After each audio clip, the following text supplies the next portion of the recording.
Porque aquí la cosa es no detenerse, es siempre ir hacia adelante, siempre ir avanzando. ¿Por qué? Porque hay muchos que piensan que dicen, bueno, yo me quedo aquí, no pasa nada, sí. Si te quedas fijo, no solamente no avanzas, sino que vas para atrás como los cangrejos. Entonces en el Señor todo es avanzar. No podemos conformarnos con lo que tenemos cada día. Tenemos que ir a más porque el Señor tiene mucho más. Amén. Por eso el título del mensaje de hoy es: no te detengas, sigue avanzando. Amén. Amén. Pero diré una cosa. Humanamente todos sabemos que hay niños que tienen problemas para crecer, y esto es debido a que tienen problemas con la hormona del crecimiento, que la denominan HG. Y si hay deficiencia de esta hormona, provoca problemas en el crecimiento, así como también puede provocar problemas también en la salud. Pero también en adultos, saber que puede haber deficiencia de esta hormona de crecimiento, solo que en estos casos por problemas metabólicos por no cuidarse, como puede ser efecto de grasa, falta de ejercicio, pero bueno, como veis eso al pastor no lo afecta, ¿verdad? Pero para todo esto hay solución en ambos casos. Me imagino que os estaréis preguntando, pero bueno, ¿yo dónde estoy? ¿He venido a la iglesia o a la universidad a una clase de medicina? Os aseguro que estáis en la iglesia. Podéis estar seguros. No estáis en una clase de medicina en la universidad. Pues no dudes, ya digo, que estás en la iglesia y muy pronto vas a entender el porqué, digamos, de esta introducción. El título del mensaje, como hemos visto, ¿cuál era? No te detengas, sigue avanzando. Amén. Esta introducción habla del por qué la falta de crecimiento físico en el ser humano. Crecimiento físico. Pero el ser humano también crece de otra manera, ¿verdad? También hay que crecer espiritualmente, aparte de físicamente. Y para nosotros los cristianos entendemos como crecimiento espiritual el que nuestro crecimiento precisamente en Cristo. En este crecimiento hay actitudes del cristiano que puede y de hecho ralentiza o frena este crecimiento espiritual. En el caso del crecimiento físico hemos visto que es la falta de esta hormona HG. Y en el caso de nuestro crecimiento en Cristo, ¿cuál sería esa falta de crecimiento? Ese freno en el crecimiento.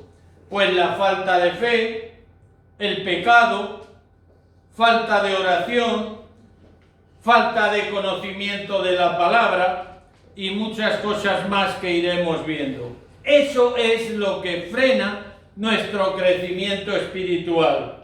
Hemos visto que el problema para el crecimiento físico, hoy día hay solución, pero para el problema espiritual de crecimiento, también el Hijo de Dios, también el cristiano, aquel que decide seguir a Cristo, tiene solución. El gran problema es que la falta de crecimiento espiritual, sabed que también agrava y trae problemas físicos.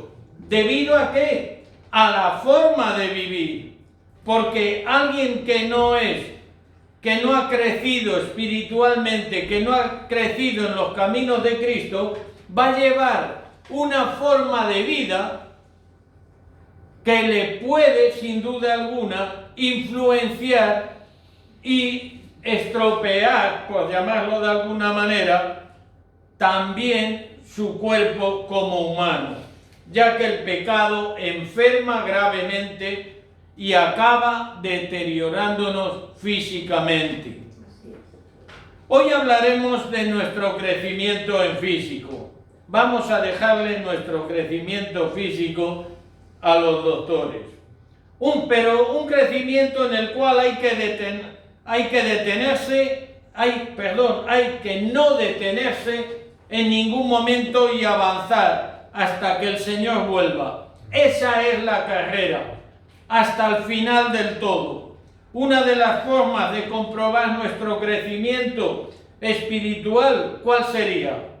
Cuando sintamos de verdad, por ejemplo, en nuestro corazón, estar con los hermanos en unidad. ¿Qué dijo Cristo? En esto sabrán que soy mi discípulo. ¿Por qué? Porque nos amamos los unos a los otros. Díselo al de al lado. Yo te amo en el Señor. Gloria a Dios. Si alguno ha entendido mal, es yo te amo en el Señor. No que el Señor te ama, porque alguno puede decir, yo ya lo sé eso. Te amo yo en el Señor. Y juntos, unánimes, en un mismo sentir, entregados ¿a qué? Al servicio de la Iglesia de Cristo. Para eso estamos aquí, para servir al Señor. Y el Señor nos ha puesto aquí a su Iglesia, y su Iglesia somos todos nosotros. Amén. Si alguien todavía no la ha pescado, por decirlo así, entre comillas, quiere decirse que tenemos que atendernos unos a otros. Amén. Amén. Ahora iremos a la lectura de la palabra bíblica de hoy, y para ello iremos a la epístola del apóstol San Pablo a los Efesios, y vamos al capítulo 4, comenzando por el verso 1. Y dice así: Yo pues, preso en el Señor, os ruego que andéis como es digno de la vocación con que fuisteis llamados. Aquí vemos en este verso 1 que el apóstol emplea la palabra, ¿cuál emplea? Hemos oído vocación, ¿verdad? Esta palabra, que es una palabra que viene del griego, klesis, que significa literalmente llamado. Es decir, tú tienes vocación, tú tienes un llamado, y un llamado de parte de Dios. Amén. Pero también os diré que la palabra latina, de la que procede el término vocación, está relacionada con la palabra eklesia, que es asamblea o vocación. Y curiosamente, ¿verdad? Esta palabra procede de nuestra palabra iglesia. Amén. Sigamos con el verso 2. Con toda humildad y mansedumbre, ahí, soportaos con paciencia los unos a los otros. Pero ya no solamente soportarnos en paciencia los unos a los otros, sino en amor. No es decir, yo te aguanto y vete por ahí. No. Soportar los unos a los otros en amor. Porque si hay amor, nunca debes de pensar eso. Solícitos en guardar la unidad del Espíritu en el vínculo de la paz. Es decir, dispuestos a hacer todo el esfuerzo que haga falta. Un cuerpo y un espíritu, como fuisteis también llamados, en una misma esperanza de vuestra vocación. Un Señor, una fe, un bautismo. Un Dios y Padre de todos, el cual es sobre todos y por todos y en todos. Pero a cada uno de nosotros fue dada la gracia conforme a la medida del don de Cristo. Por lo cual dice: subiendo a lo alto, llevó cautiva la cautividad y dio dones a los hombres. Y eso de que subió, ¿qué es? Sino que también había descendido primero a las partes más bajas de la tierra. El que descendió es el mismo que también subió por encima de todos los cielos para llenarlo todo. Y él mismo constituyó a unos apóstoles, a otros profetas, a otros evangelistas, a otros pastores y a otros maestros, a fin de perfeccionar a los santos para la obra del ministerio, para edificación del cuerpo de Cristo. Es decir, nosotros estamos aquí para edificarnos los unos a los otros. Amén. Amén. Hasta que todos lleguemos a la unidad de la fe y del conocimiento del Hijo de Dios, a un varón perfecto, a la medida de la estatura de la plenitud de Cristo. Todavía nos queda un poquito, ¿verdad? Pero, como dice el título, no te detengas y sigue avanzando. Amén. Y no te olvides que el Espíritu Santo está contigo. Amén. Para que ya no seamos niños fluctuantes, llevados por doquiera de todo viento de doctrina, por estratagema de hombres que para engañar emplean con astucia las artimañas del error. Como podemos ver, aquí nos está hablando de personas inmaduras, de cristianos inmaduros, que se dejan llevar por cualquier comentario, cualquier murmuración, por cualquiera que entre por la puerta pega la oreja. Y eso lo único que se le puede pegar es maldición. Sino que siguiendo la verdad en amor, crezcamos en todo aquel que es la cabeza.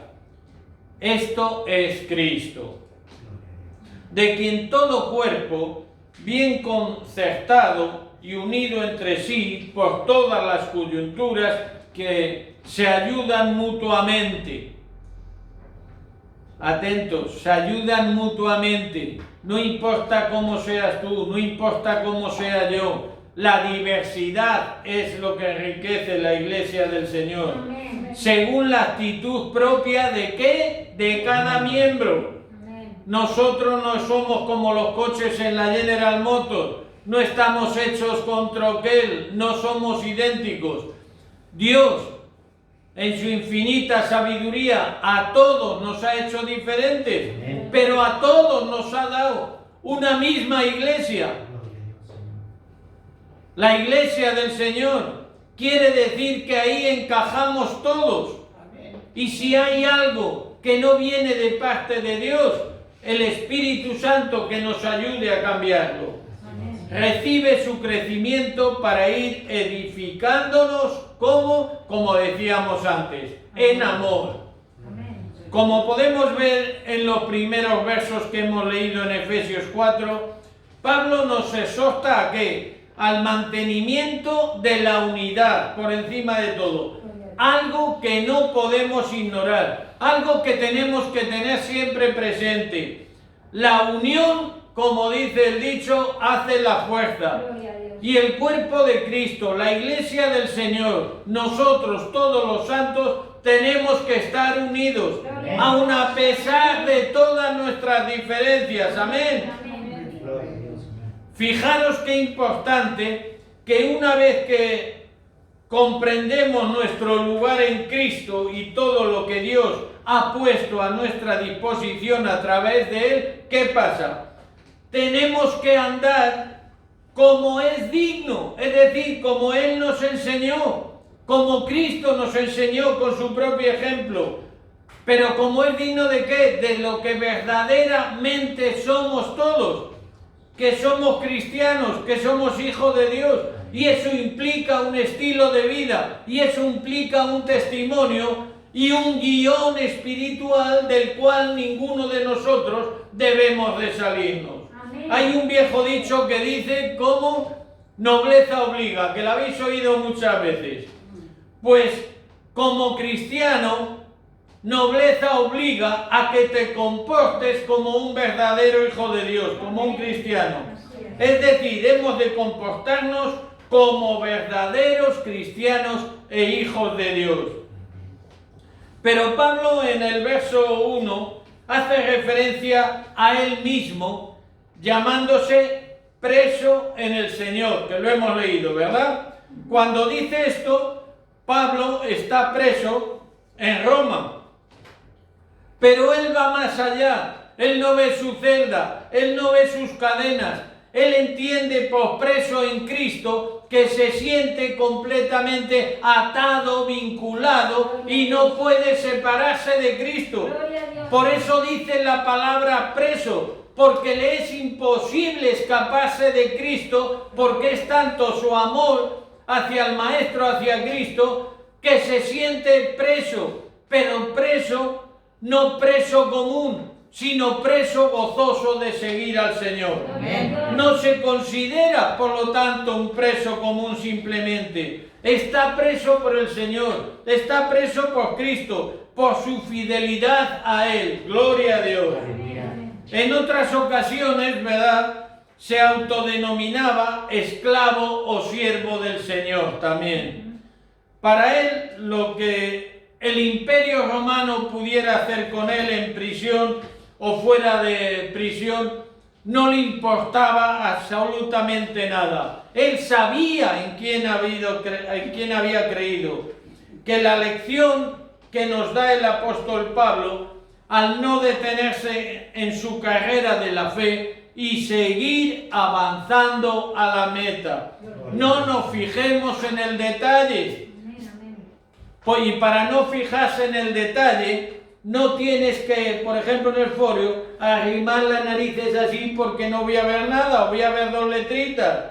Yo tengo que mirar al horizonte para tener una vista panorámica, y esa vista panorámica llega a tal punto que yo puedo ver a Cristo, el reino de los cielos, y me puedo ver allí con el Señor toda una eternidad. Esa es la vista que te da tu espiritualidad cuando verdaderamente sabes en quién has creído, y dadas tus circunstancias, estés preso, estés libre, humanamente hablando, pero hay algo que nadie te va a poder quitar por mucho que te encierre, que es tu libertad, la libertad que Cristo te ha dado. Amén. La pregunta es obvia. ¿Y nosotros estamos dispuestos a tener la actitud de Pablo o a ir a la nuestra? ¿Tú sabes a qué has sido llamado por Dios? Fijaros que Pablo exhorta a los efesios a fin de que el estilo de vida esté de acuerdo, dice, con el llamado que les ha sido hecho por Dios. Es decir, yo estoy muy contentito hoy, Dios me ha llamado. Y aquí estoy, pero ¿a qué te ha llamado? No lo sé, pero me ha llamado. Tenemos que saber a qué hemos sido llamados. De ahí que todos tenemos que tener la certeza precisamente de eso. ¿A qué hemos sido llamados cada uno?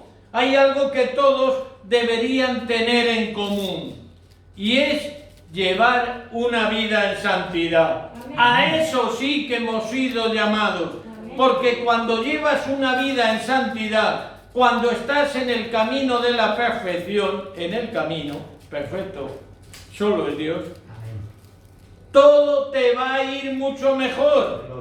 Pero atentos que Pablo no está hablando del llamado a la profesión ministerial. No nos equivoquemos. Es mucho más importante lo que hace Pablo, ya que el llamado invita al pecador a dejar las tinieblas para poder entrar en la luz del Evangelio. Ese es el llamado que hace Pablo a todos aquellos que todavía no han entregado su vida al Señor. Les hace el llamado para que salgan de esas tinieblas de pecado y de condenación y entren ¿en dónde? En la luz del Evangelio. En este verso 1, como decíamos, la palabra vocación, que le he dicho hace un momento, tiene el sentido del verso griego klesis, que es llamado.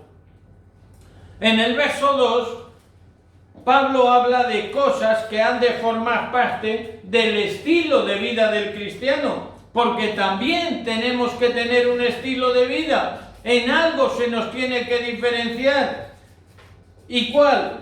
Pues vamos a recordar lo que decía Pablo: humildad, mansedumbre, soportaos con paciencia y todo en amor. Eso es un estilo de vida cristiano. Pero vemos que lo primero que Pablo dice es humildad. ¡Ay, madre! Esta virtud requiere el qué? Que el discípulo camine en sentido contrario al mundo. Si el mundo va para allá, nosotros tenemos que caminar en sentido contrario. Os diré algo. ¿Sabíais que los griegos, curiosamente, contemporáneos del apóstol Pablo, no consideraban la humildad una virtud? En tiempo de Pablo los griegos no consideraban la humildad una virtud. Y eso mismo le sucede hoy a muchos psicólogos modernos. Dicen que el camino de la autoafirmación es el único camino hacia el éxito. Pero el cristiano, ¿qué hace? ¿O qué tenemos que hacer nosotros como cristianos? Toma el camino de la autonegación, como nos enseñan las Escrituras. Negarte a ti mismo, negarnos a nosotros mismos para que Cristo sea en nosotros. Amén. Amén. Tanto la humildad como la mansedumbre es una forma total contraria de actuar a cómo nos quiere enseñar el mundo. Hoy prevalece el egoísmo y la autosuficiencia. No seas tonto, por encima de todos tus derechos, que te van a tomar por tonto, no cedas. Y Cristo, ¿qué te dice? Que te humilles. Y el que se humilla, ¿qué le pasará? Será exaltado. Gloria a Dios. Pero tristemente también entre los llamados cristianos encontramos sentimientos negativos a la humildad, así como a servir a los demás. Sí, hombre, ahí ve yo, a echarle una mano a este. Oh, pues mira cómo me mira cuando va a la iglesia. Mírale tú de otra manera, a lo mejor se derrite. ¿Y dónde quedó lo que nos enseñó Jesús? En Mateo 20:28, famoso texto, como el Hijo del Hombre no vino a ser servido, sino para servir y dar su vida en rescate por muchos. Si el Maestro servía, ¿nosotros para qué estamos? ¿Para imitar al Maestro y servir?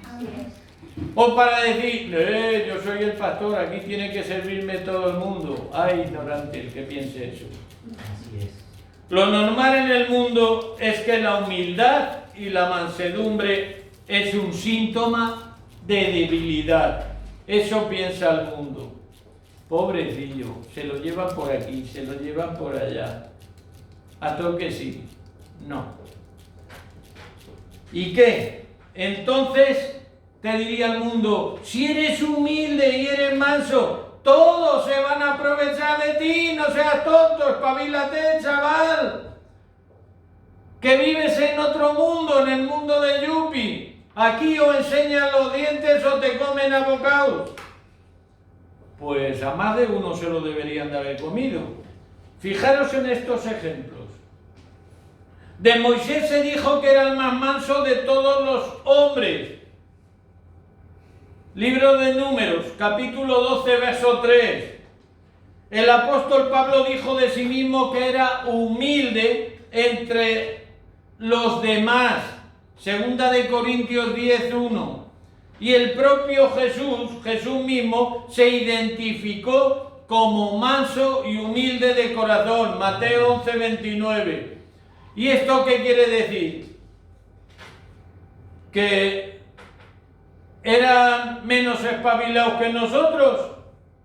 ¿O esto quiere decir que simplemente con el testimonio, con estos tres ejemplos, tenemos que tomar nota? Y si el maestro dice que era manso y humilde de corazón, yo tengo que ser también manso y humilde de corazón. Amén. Pero hay algo que es una realidad. La mansedumbre y la humildad brotan de una gran, ¿el qué? Fortaleza interna. No todo el mundo vale para ser manso y humilde, porque también el ser manso y humilde, ¿sabéis lo que implica? Algo que hay muy poquito por este mundo: dominio propio de sí mismo. Así es. No tengamos la menor duda que hoy día el mundo está muy escaso y necesitado de estas virtudes, de hombres, de mujeres, de seres humanos que sean mansos y humildes de corazón, porque si así fuera, no estaría el mundo hoy día como está. No olvidemos que también los cristianos necesitamos tener paciencia con los demás. No lo olvidemos. Y esto nos llevará a soportarnos los unos a los otros, como decía antes el texto, en amor. Fijaros que Pablo nos quiere llevar, como decía antes, a la unidad. Pero vamos a ser realistas. No es nada fácil que los miembros de una iglesia, de una congregación, permanezcan unidos por años. ¿A que no? A que los miembros de la iglesia del Señor, esto parece un futbolín, para aquí, para allá, para allá, para allá, se mueven en 40 sitios. ¿Por qué pasará esto? ¿Por qué los miembros de la iglesia del Señor, muchos de ellos, no aguantan en sitio, siempre van buscando, siempre voy a mirar allí, voy a mirar allá? Son muchas las circunstancias que se dan y se darán para ¿qué? Para que fluya esa disolución. Algo está pasando, empezando por algo indispensable en el cristiano: la madurez. Y esto pasa, por lo contrario, por la inmadurez de muchos de sus miembros. Así también, vamos a hablarlo claro, cada uno su parte, por la actitud de muchos pastores. Es la realidad. Las ovejitas están ahí, los pastores están ahí, pero tanto se equivocan unos como otros. En primer lugar, ¿por qué? Porque la iglesia es de Cristo, es Cristo, pero aquí en la tierra los que la dirigen somos personas humanas.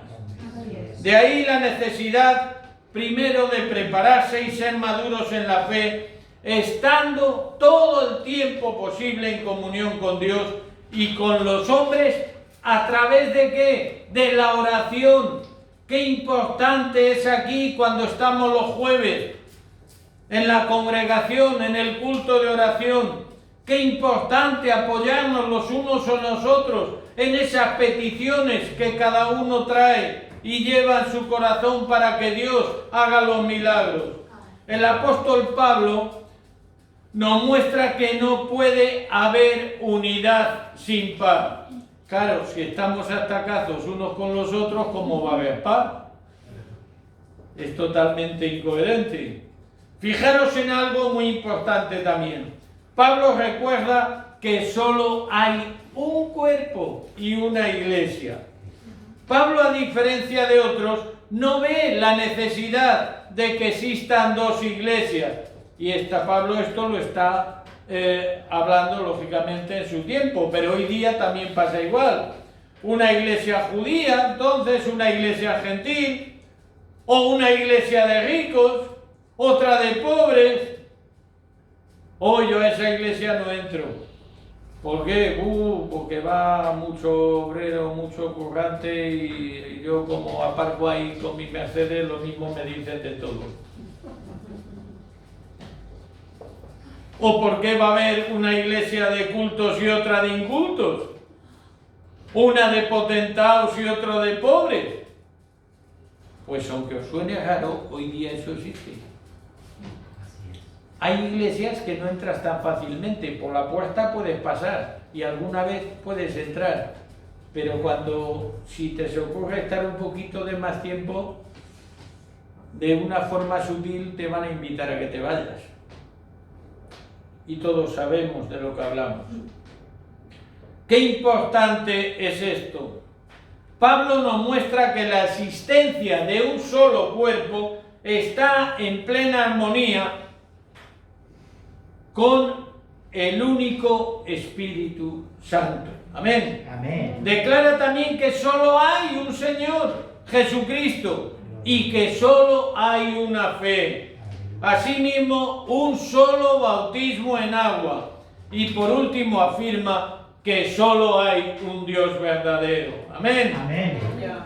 Pero también hay algo interesante. Al mismo tiempo que Pablo está hablando de la diversidad dentro de la iglesia, insiste en la unidad. Habla de diversidad y Pablo insiste en la unidad. Si algo amenaza la unidad de la iglesia, es precisamente las diferencias entre sus miembros. Cuando hay diferencias y diferencias pronunciadas, eso es lo que provoca muchas veces la unidad de la iglesia. Pero fijaros lo que nos dice el apóstol Pablo, es que no se interpreta bien. No hemos sabido entender por qué el Señor permite esas diferencias. Pero en la epístola a los Efesios Pablo nos muestra que no hemos de ser todos iguales. Nosotros no tenemos que ser todos iguales e idénticos para poder trabajar juntos en la iglesia del Señor. En la diversidad también tiene que haber unidad, ya que en vez de ser un motivo de división, ha de convertirse en un motivo más de enriquecimiento de la iglesia del Señor. Cuanto más diversidad, y vosotros os imagináis aquí en Labradores que han pasado de 21 a 20 nacionalidades diferentes, dijeran, no, aquí solo entran españoles, colombianos o chilenos o tal. No, el Señor está trayendo de todas las partes del mundo, gloria a Dios. Amén. Y cada hermano que entra por esa puerta, por muy diferente que sea, está enriqueciendo la iglesia del Señor. Pablo afirma que cada cristiano recibe un grado distinto de gracia. Lo hemos leído antes, ¿verdad? Pero en esta ocasión, la gracia a que se refiere Pablo no se refiere al favor inmerecido de ser salvo, ni mucho menos. Aquí la gracia se refiere a la capacidad que nos permite realizar un buen servicio dentro de la iglesia a la cual hemos sido llamados. Veréis, el triunfo de Cristo en el Calvario está claro y todos lo tenemos claro, que fue total y absoluto. Ahí derrotó al diablo y a la muerte, el último de nuestros enemigos. Descendió del sepulcro saliendo victorioso y ascendió a los cielos llevando con él los dones. Es decir, el botín, ¿para quién? Para nosotros los creyentes. En ese botín estábamos nosotros también. Cristo nos tomó, apóstoles, nos habla, profetas, evangelistas, pastores, maestros. ¿Todo esto para qué? Pues si miramos, por ejemplo, los apóstoles son aquellos a quien envía a su obra con misiones especiales. Algunos, incluso, hasta antiguos enemigos de la iglesia del Señor, como el apóstol Pablo. Mira cómo el Señor lo usó. Tenemos los profetas como voceros de Dios y a veces también prediciendo cosas futuras, como hizo Agabo en el libro de Hechos capítulo 11 verso 28. ¿Qué hizo? Si recordáis que predijo el hambre que asolaría toda la tierra habitada, según daba a entender por el Espíritu. Pero, digamos, lo normal, entre comillas, es que el profeta hable en nombre del Señor para exhortar, así como para confirmar en la fe a los creyentes, como hicieron, por ejemplo, Judas y Silas en el libro de Hechos de los Apóstoles, capítulo 15, verso 32. Pero también instituyó a los evangelistas, al igual que Felipe, son los que proclaman las buenas nuevas de la salvación entre los pecadores. Véase también el libro de Hechos 21:8. Y ya por último, que tenemos los pastores y los maestros. Los recién convertidos están necesitados de alguien que los cuide. Son como los bebés. de alguien que cuide de ellos. Es por esto que Dios envía a los pastores para que los cuiden y a los maestros también para que los enseñen, para que los instruyan. Pablo declara que el Señor tiene y realiza planes muy concretos para cada uno de nosotros y para su iglesia en general. Es por esto que las personas que Él envía a la iglesia para ministrar en ella, ¿qué hacen? Tienen la obligación de perfeccionar a todos los santos. Es decir, a cada uno de los miembros de la iglesia, ¿para qué? Para la obra del ministerio. Han de ser capacitados. Asimismo, se edifican mutuamente dentro del cuerpo de Cristo. Yo enseño, pero también aprendo mucho de todos vosotros. ¿No creéis que Dios tiene algún plan para el cristiano inmaduro? ¿No creéis que Dios dice, ¿y cómo le voy a dejar a este según está si da penica verlo? Sin duda sí. Y es que todos los creyentes tienen que pasar por una experiencia, la experiencia de madurar en Cristo. Dios no te dice, pasado mañana tienes que saber de todo. Todo tiene un proceso. Todo tiene un tiempo. Dios no nos ha hecho iguales, como decía antes, a todos. Por lo tanto, unos irán a una velocidad, otros irán a otra, pero Dios siempre va a mirar la actitud de nuestro corazón. Hablábamos al principio del crecimiento. Y esto es tan normal en la vida natural, así como en la vida espiritual. Dios quiere que lleguemos ¿a qué? A la madurez, al conocimiento pleno de Cristo. Y para ello, como dice el título del mensaje, ¿qué tienes que hacer? No te detengas y sigue adelante. No perdamos el tiempo. Nuestra meta es llegar a tener la medida de la plenitud de Cristo, como nos enseña la palabra. Dios no quiere que ninguno nos quedemos en cristianos de biberón. El cristiano de biberón está muy bien. El primer amor, estás ilusionado. Todo lo que ves te se pone en los ojos como platos de grandes. Pero hay que madurar. Y el Señor no quiere que estemos todo el día con el biberón espiritual. Tenemos que comer buenas viandas, masticar buenos chuletones. Físicos y espirituales, No quiero que digáis, ahora el pastor nos ha dicho que todos a comer chuletón. Sí, sí. Gloria a Dios. Pero espirituales también, Un cristiano inmaduro es tan anormal espiritualmente como el no crecer físicamente en el plano natural. Hay una cosa también importante. El cristiano maduro nunca se va a dejar arrastrar por modas pasajeras, por aquellas doctrinas de moda. Es decir, no se encuentra precisamente entre aquellos que parece que siempre están aprendiendo. Pero cuidado, parece que siempre están aprendiendo, pero también creen saberlo todo. Mas nunca llegan a algo tan importante como es al pleno conocimiento de la verdad, al pleno conocimiento de Cristo. El creyente maduro no se deja nunca influir por falsos maestros. Es más, no va a dar lugar ni a escucharlos, porque Dios le va a dar tal discernimiento que va a ser como los perros, lo va a oler de lejos al falso profeta. No olvidemos que una vida recta, según los principios bíblicos, es santo y seña en todo momento de un cristiano maduro.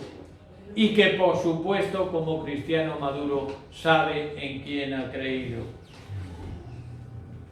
Hermanos, la fuente de nuestra fortaleza en todo momento y en toda circunstancia siempre va a ser Cristo. Amén. La cabeza del cuerpo que es la Iglesia. Y nosotros sabemos que este cuerpo se edifica alrededor siempre de Él. Y Él es quien en todo momento nos va a mantener en unidad. Ya estamos terminando. Y deciros que son muchas las veces que en el Nuevo Testamento se habla de la importancia de tener comunión entre el cuerpo de Cristo, es decir, entre nosotros. Y esto trae muchos beneficios al cuerpo, es decir, a la propia Iglesia. ¿Cómo qué? Por ejemplo, algo tan sencillo y a veces tan difícil como la amistad. No olvidemos que Dios no nos hizo como el llanero solitario. Dios nos hizo seres sociales para convivir, para comunicarnos unos con otros. De ahí que tengamos que relacionarnos con el resto de los hermanos. Sentid que como que nos necesitamos los unos a los otros en todo momento. Y en coinonía, reunidos, compartir nuestras cargas, así como también las bendiciones que recibimos de parte de Dios. También está la adoración. Nuestra adoración personal podrá ser muy intensa, podrá ser muy profunda y es necesaria, pero necesitamos reunirnos como hermanos en la fe para cantar, para adorar, para orar a Dios todos juntos. ¿Y esto qué va a provocar? Esto va a intensificar grandemente nuestra experiencia en la adoración, escuchándonos y compartiendo los unos con los otros.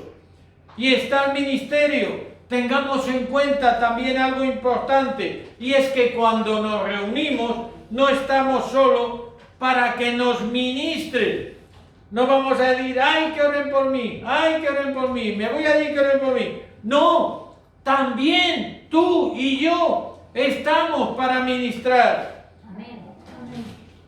El cristiano ha de sentir la necesidad en su corazón en todo momento de servir por encima de otro también a otros. Tú no sabes que cuando sirves a otros, aunque no te se haya pasado por la cabeza, estás sirviendo a Dios mismo. El Señor usa la adoración pública para impartir la gracia que hace crecer al cuerpo de Cristo, a su iglesia, a todos y cada uno de sus miembros. De este modo, cada uno que recibe aquello que necesita. Porque antes de que se lo pidamos, recordemos que Dios sabe lo que necesitamos cada uno. El ingrediente básico, por decirlo así, del crecimiento, no dudéis que es la unidad y el ministerio. Quizás es por esto que el apóstol Pablo pone en primer lugar, como hemos visto, el amor, cuando describe los frutos del Espíritu en Gálatas 5:22. Si hacemos, para terminar, un breve repaso de las principales señales del crecimiento y madurez espiritual, podemos ver la humildad, mansedumbre, tener paciencia y saber soportarse mutuamente. También de unidad y una aceptación mutua del ministerio y del servicio. Y así como de estabilidad, fortaleza, de verdad y de amor. Y ahora llega la hora de la verdad. Cada una de estas señales que hemos mencionado, ¿cómo están en tu vida espiritual? ¿Qué lugar ocupan? Tanto te diré que si están bien como si están mal, solo te puedo decir una cosa: no te detengas y sigue avanzando. Lo torcido, no dudes que se puede enderezar y hay solución. Y lo derecho se mantendrá firme si permaneces. Jesús hizo ya su parte y ahora nos toca a nosotros. Y nunca olvidemos que tenemos al Espíritu Santo que siempre va a estar con nosotros para ayudarlo. Solo decirte, lo usas porque es la guía que el Señor ha puesto para que no nos desviemos en ningún momento del camino de la perfección, podamos seguir adelante, podamos seguir avanzando y que la muerte de Jesús en la cruz del Calvario, poderle decir, Señor, yo sé que no fue en vano, porque yo estaba perdido y a través de esa sangre soy salvo. Amén. Que Dios lo bendiga.